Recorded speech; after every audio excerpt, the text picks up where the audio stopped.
Como nuestra última Buenos sesión días. con las 5. Sí, María Camila, Hola, adelante. buenos días. Ya usted sabe Ya, de las reglas de juego, adelante. ya comparto.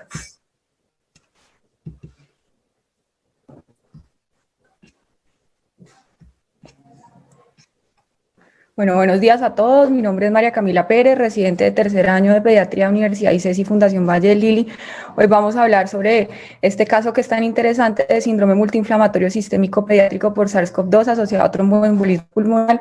Realmente es el primer caso latinoamericano que tenemos presente. Lo hicimos en conjunto con la UCI pediátrica, la unidad de emergencias pediátricas e infectología pediátrica. Entonces, a modo de introducción, sabemos que el tromboembolismo pulmonar está descrito casi hasta el 30% de los pacientes adultos. Sabemos que su prevalencia está en aumento con los pacientes con COVID-19. Sin embargo, en la población pediátrica es desconocido. Sabemos que por su fisiopatología, por el MISC y por el COVID, este puede llegar a suceder, pero no conocemos la prevalencia ni la incidencia de este TEP en los niños. Sabemos su riesgo. Sin embargo, en pediatría no conocemos reportes actuales y sabemos que su diagnóstico es complejo y desafiante. Vamos a hablar de un curso, de un cuadro clínico de una niña de 9 años que ingresó a nuestra institución con un cuadro de 4 días de fiebre, cefalea y rash. Ella ingresó en perfecto estado clínico, hemodinámicamente estable, presentaba ese rash y la fiebre intermitente. Se hizo una sospecha diagnóstica de un dengue sin signos de alarma. Sin embargo, llamaba la atención que refirió síntomas respiratorios en noviembre, ya ingresó en enero. Sin embargo, todos en casa fueron negativos para COVID.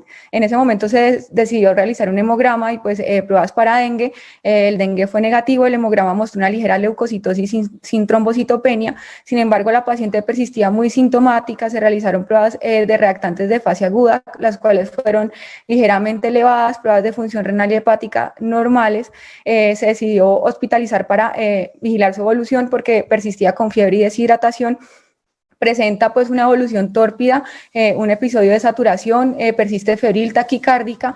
En contexto de choque compensado se decide trasladar a la UCI pediátrica con paraclínicos con leucopenia, trombocitopenia, paraclínicos de extensión de inflamatorios positivos. Se decide policultivar, iniciar cubrimiento antibiótico, se inicia reanimación hídrica. La paciente presenta un cuadro de deterioro progresivo, críticamente enferma, disfunción miocárdica, una falla renal aguda, por lo cual requiere terapia de reemplazo renal. Se inicia pues todo el manejo con soporte vasopresor, pentaglobina, enoxaparina y esteroide. Posteriormente a las 72 horas la paciente presenta una ligera mejoría clínica. Se procede por evolución satisfactoria a extubación. Sin embargo, después de esto presenta un episodio de taquipnea, hemoptisis y de saturación, por lo cual se sospecha un TEP. Se realiza un angiotac pulmonar que muestra un tromboembolismo pulmonar del lóbulo inferior izquierdo. Entonces nos encontramos en contexto de una paciente con un SIMSTAC que presenta una falla multiorgánica con compromiso severo, que se realiza todos los estudios y todos los manejos pertinentes, incluyendo terapia de reemplazo renal por falla renal aguda. Se inició en enoxaparina. Sin embargo, presenta este episodio de taquipnea, de hemoptisis y de saturación con diagnóstico de TEP, por lo cual se inicia una infusión de heparina no fraccionada. En cuanto a la evolución, entonces, pues requiere nuevamente ventilación mecánica invasiva. Se inicia pues su infusión de heparina. Posteriormente, 24 horas después, se procede a extubación programada con descenso del soporte corotrópico y inotrópico. La paciente 24 horas posterior a esto presenta una buena evolución clínica, se decide trasladar a piso, se hace switch a heparina de bajo peso molecular, se realizan estudios pues, de extensión para confirmar que todo esté bien, un ecocardiograma normal, descenso de la respuesta inflamatoria sistémica y posterior a esto, una semana después, se decide dar egreso con seguimiento multidisciplinario, con esteroide oral en desmonte y con asa en dosis antiinflamatorias. Este es un caso muy interesante, nos muestra que el MISC puede generar un cuadro clínico inespecífico que en el servicio de urgencias puede simular otras patologías, que tiene diagnósticos diferenciales amplios, que los paraclínicos iniciales pueden ser rápidos, pueden ser normales y que el deterioro clínico puede ser rápido y marcado. Sin embargo, estos pacientes presentan un compromiso sistémico importante con complicaciones infecciosas, cardíacas y trombóticas como en nuestra paciente. En conclusión, sabemos que este es el primer caso reportado a nivel latinoamericano e incluso mundial porque no existen reportes de este tipo de complicación tromboembólica específica asociada a SIMSTAC. Sabemos el riesgo, pero no conocemos la incidencia. Se desconocen datos epidemiológicos reales de esta relación. Sabemos que fue una paciente críticamente enferma que presentó una evolución clínica satisfactoria debido al manejo oportuno y debido al diagnóstico rápido, y sabemos que si conocemos todas las consecuencias de esta patología, podemos reducir la mortalidad y la morbilidad asociada en nuestros pacientes. Muchísimas gracias. María Camila, muchas gracias. Susana. Sí, muy buenos días. Adelante, Ya Susana. voy a compartir acá.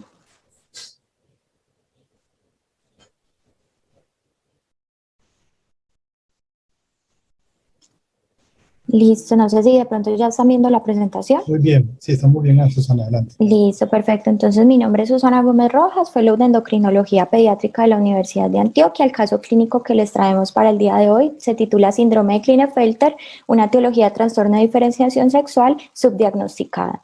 Se trata de un paciente fruto de una segunda gestación, nace a término con un peso y con una talla adecuados para la edad gestacional, pero en el examen físico del recién nacido encuentran unos genitales mal diferenciados, por lo cual el sexo del bebé es indeterminado. Acá tenemos los genitales del bebé, tenemos un escroto bífido, tenemos un tubérculo genital de 2 centímetros y tenemos un orificio uretral que se encuentra a nivel pene escrotal, que correspondería a una ubicación proximal.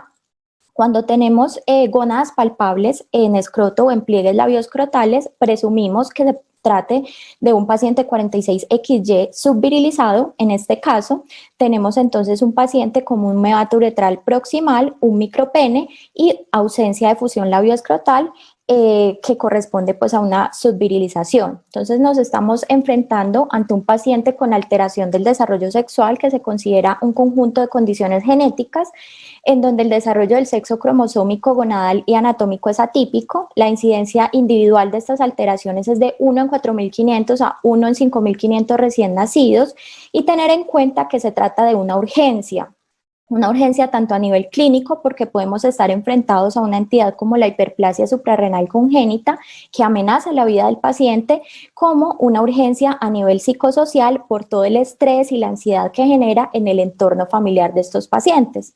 Acá tenemos entonces una tabla donde se tiene como el resumen de todos los paraclínicos solicitados al bebé. Se solicitó un cariotipo, se solicitó una ecografía de abdomen y testicular que fueron normales, electrolitos y un perfil hormonal completo.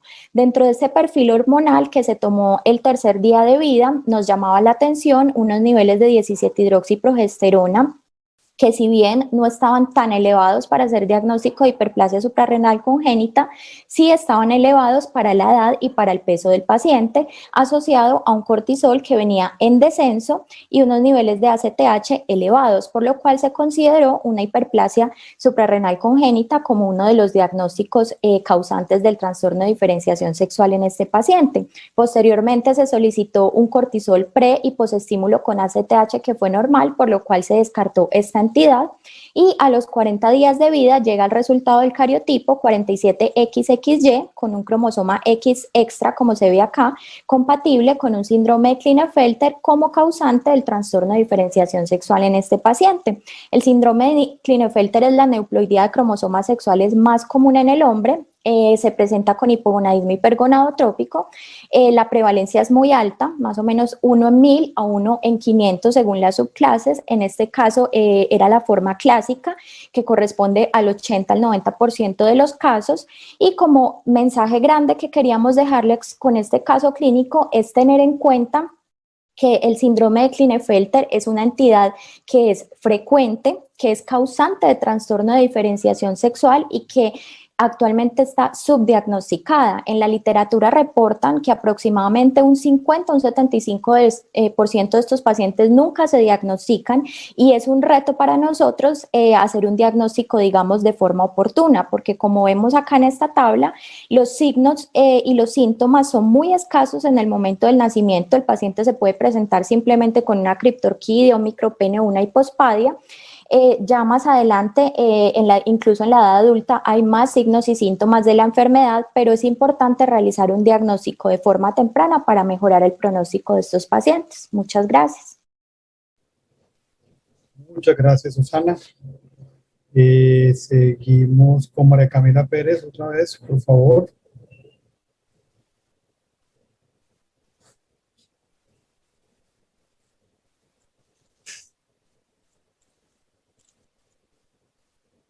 Bueno, buenos días. Hoy vamos a hablar sobre dos casos importantes de síndrome de Guillain-Barré asociado a infección por SARS-CoV-2 en pacientes pediátricos, caso realizado en conjunto con la UCI de Infectología Pediátrica de la Fundación Valle del Lili. Sabemos que el síndrome de Guillain-Barré pues, es la causa más frecuente de parálisis flácida en los países desarrollados, que es una polineuropatía aguda mixta, desmielinizante y axonal, que está relacionada a fenómenos inmunológicos, como bien se ha descubierto en este tiempo de pandemia. Este virus del SARS-CoV-2 puede atravesar la barrera hematoencefálica y se puede expandir vía sinasa por el centro medular, generando pues una gran afección del sistema nervioso central. Como conocemos, este virus también presenta abundantes manifestaciones neurológicas hasta en el 50% de los pacientes. Vamos a hablar del primer caso, es un masculino de 8 años que ingresa con un cuadro de alteración en la marcha y caída desde su propia altura, ingresa hemodinámicamente estable, al examen físico evidencia debilidad simétrica en extremidades, con una disminución de la fuerza motora 2 de 5 y una hipotonía generalizada. Llama la atención que presenta una disminución del tono en esfínter anal y por síntomas respiratorios en días previos se solicita PCR para SARS-CoV-2, la cual es positiva. Adicionalmente, se decide hospitalizar, se realiza electromiografía que nos evidencia una polineuropatía desmielinizante. Sin embargo, como les había mencionado, tenía hallazgos compatibles pues, con alteración en el esfínter anal, por lo cual se debía descartar una mielopatía. Se solicitó una resonancia magnética que nos evidenció un engrosamiento en el cono medular y en la cauda equina, compatible con síndrome de Guillain-Barré.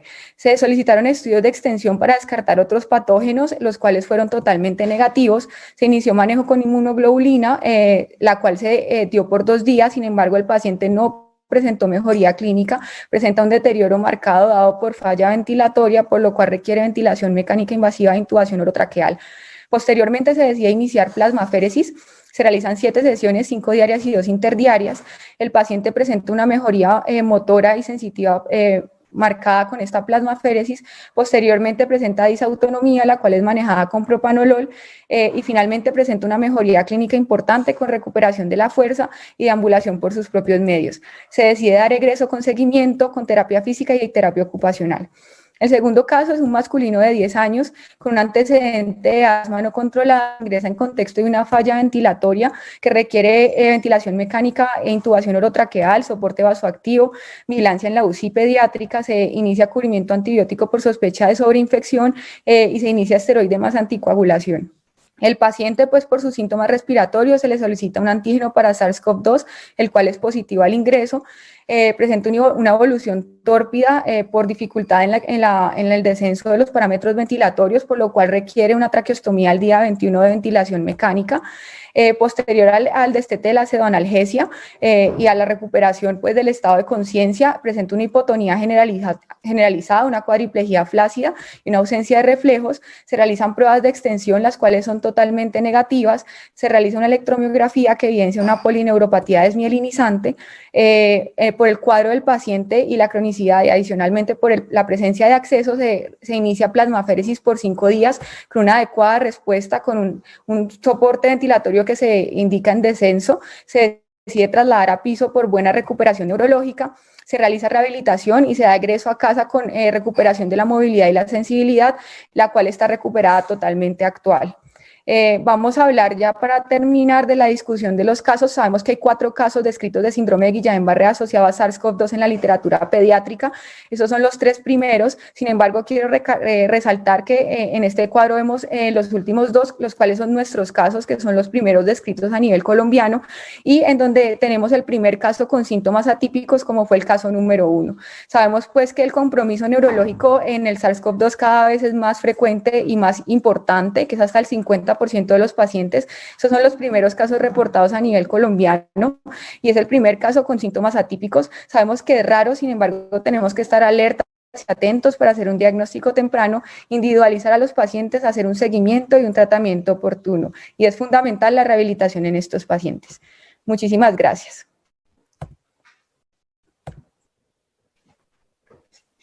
Muchas gracias, María Camila. Juan Sebastián. Adelante, puede compartir.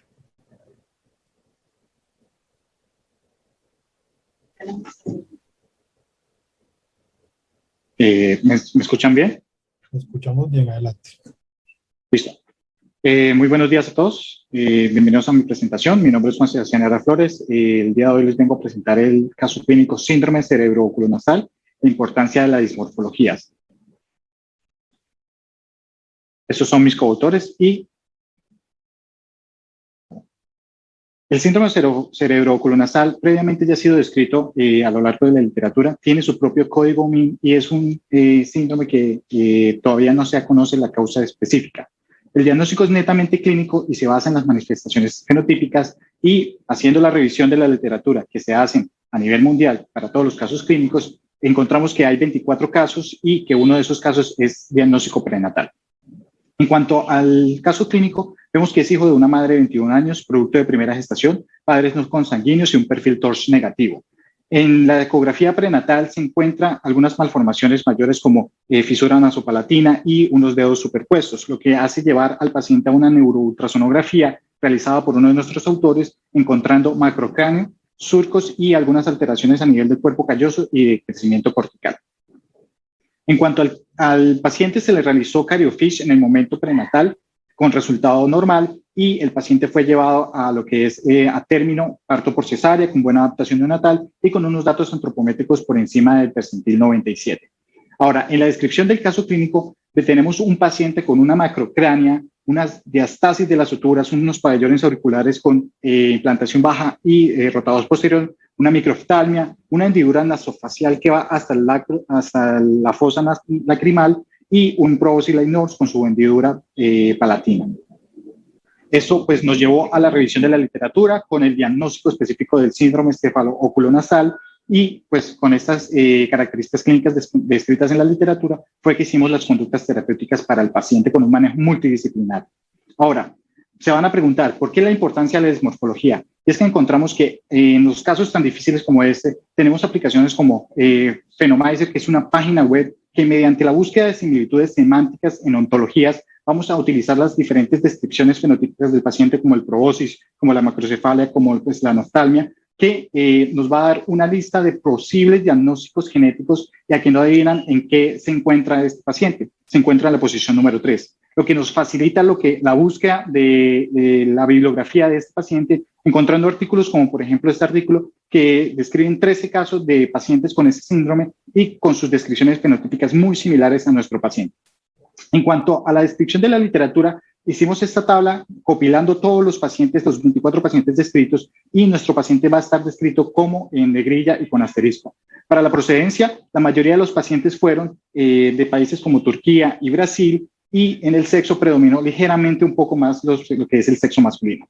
En las alteraciones neurológicas vamos a encontrar malformaciones mayores, sobre todo del desarrollo de la migración neuronal, encontrados como por ejemplo en esta resonancia magnética de nuestro paciente, algunas heterotopias, algunos quistes que se pueden encontrar, alteraciones del desarrollo del cuerpo calloso, esquistoencefalia, y este es el único paciente que se ha descrito con esquistoencefalia y polimicrogilia.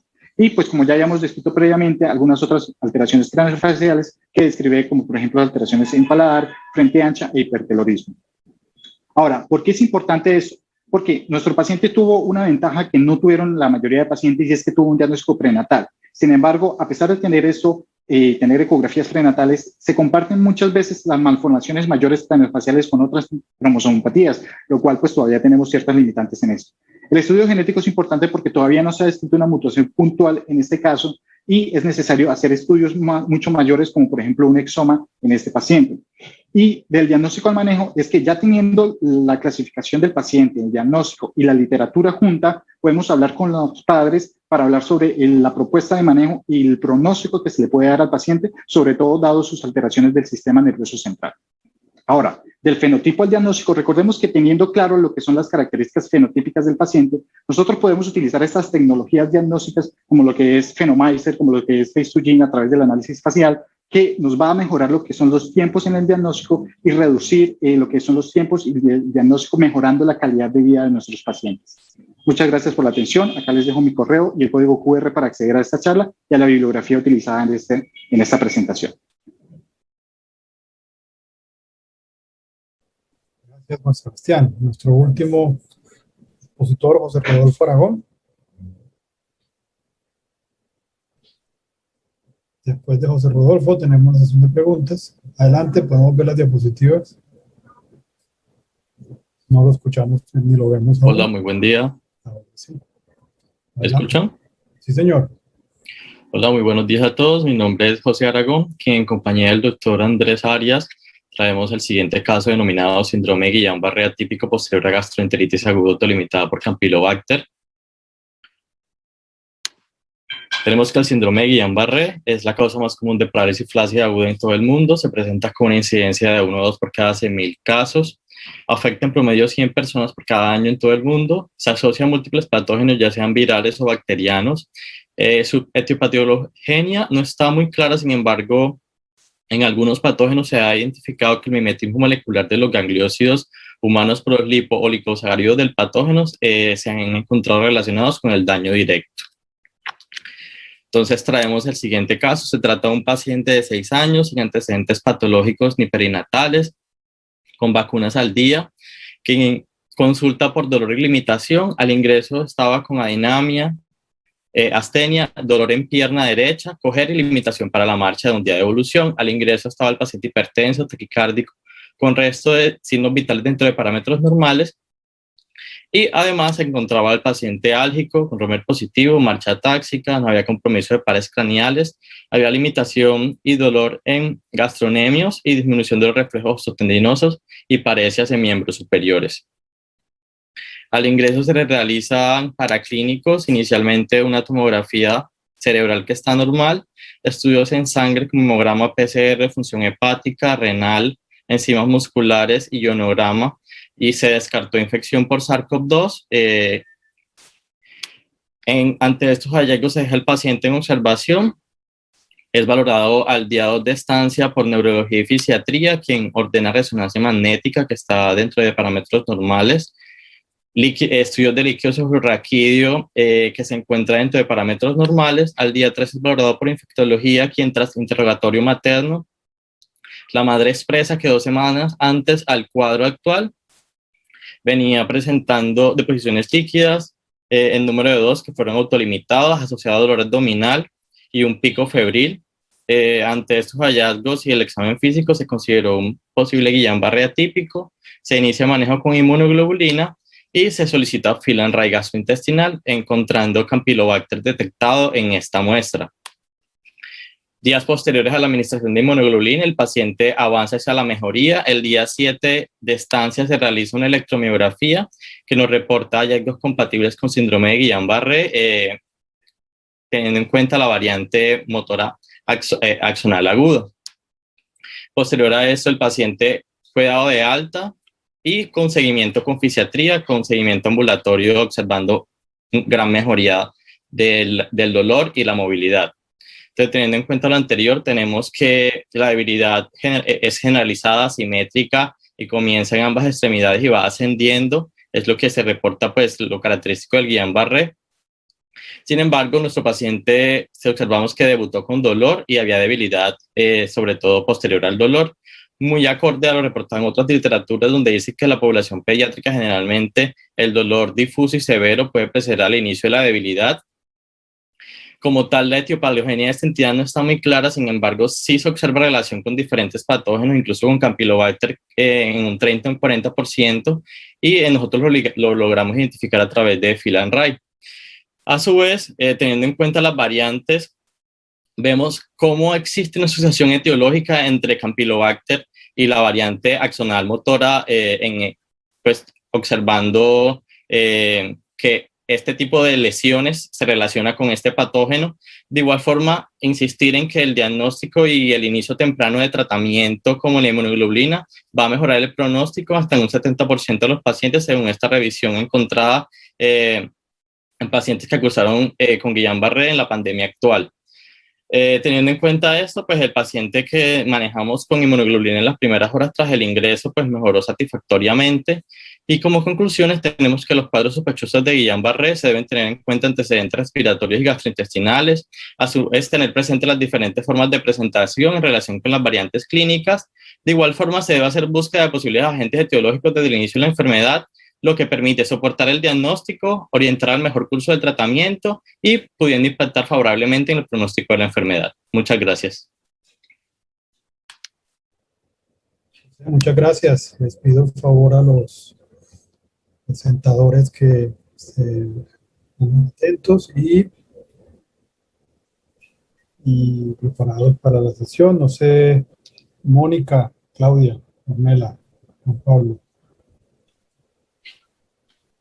Mónica, Pablo, Ornella. Yo tengo una pregunta para el doctor Juan Sebastián Arias. Me parece muy interesante el caso, pero aún más interesante la herramienta web que él nos muestra para poder identificar algunas alteraciones genéticas y facilitar con ello el diagnóstico. Mi pregunta es, Juan Sebastián, ¿qué tan disponible está la herramienta? Es decir, ¿pudiéramos utilizarla en cualquier momento? Todos los pediatras, ¿está a la mano? Sí, muchas gracias por la pregunta. Es una herramienta web, hay que tener acceso al Internet, está gratuita y la misma herramienta tiene un tutorial para poder utilizarla, pero pues es sencillo. Nosotros tenemos que, tiene un buscador de las diferentes descripciones, por ejemplo, macrocefalia, uno escribe macrocefalia, ahí le da las opciones con las cuales uno puede agregar y va agregando varios diagnósticos observados o ya definidos. Sí, por ejemplo, hipoterrorismo, si tiene alguna malformación, por ejemplo, en manos, no tiene que ser específicamente craneofaciales. Todo eso va sumando para que ve la lista de diagnósticos, va a dar una lista gigante, pero pues nos va a dar unos valores P, que también va a ser algo que es un plus que tiene la página web, y esos valores pues nos va a decir qué probabilidad tiene de que sea esos diagnósticos, y pues ya sería nosotros en la consulta tomar la decisión de buscar diagnóstico por diagnóstico y poder enfocar el paciente mucho más antes de que llegue al genetista y poder ahorrar mucho tiempo para el diagnóstico. Claro, muchas gracias. Me parece muy buena la herramienta. Y tengo una pregunta para el doctor José Aragón. Una pregunta con respecto al caso. Uno, no sé, en alguna de las diapositivas vi que tenía algo de elevación el paciente. ¿Fueron ideas mías o tiene alguna relación con la patología que tú estás mencionando? Vi como en un niño como 122, algo la tensión arterial, no sé si te habías fijado de ese dato. Y lo otro, si revisaste de pronto alguna relación en términos de la ventana de tiempo para presentar síndrome de Guillain-Barré en esos pacientes que cursaron con infecciones, por ejemplo, por Campylobacter, como es el caso que tú acabas de mencionar. Bueno, los síntomas disautonómicos están descritos en los pacientes con enfermedad por Guillain-Barré. Generalmente pueden tener alteraciones de la presión, de la frecuencia cardíaca, y se relacionan también con lo que se denomina el nadir de la enfermedad. Generalmente el nadir corresponde como al pico máximo de síntomas que se pueden presentar en el paciente con Guillain-Barré. Con respecto al tiempo de aparición del Guillain-Barré, pues se ha descrito en la literatura que aproximadamente después de una infección respiratoria o gastrointestinal, en este caso relacionada con gastrointestinal a este patógeno, en promedio va de 2 a 4 semanas después del evento, digamos, ya sea una infección respiratoria o en este caso una infección gastrointestinal. Perfecto, muchas gracias, José.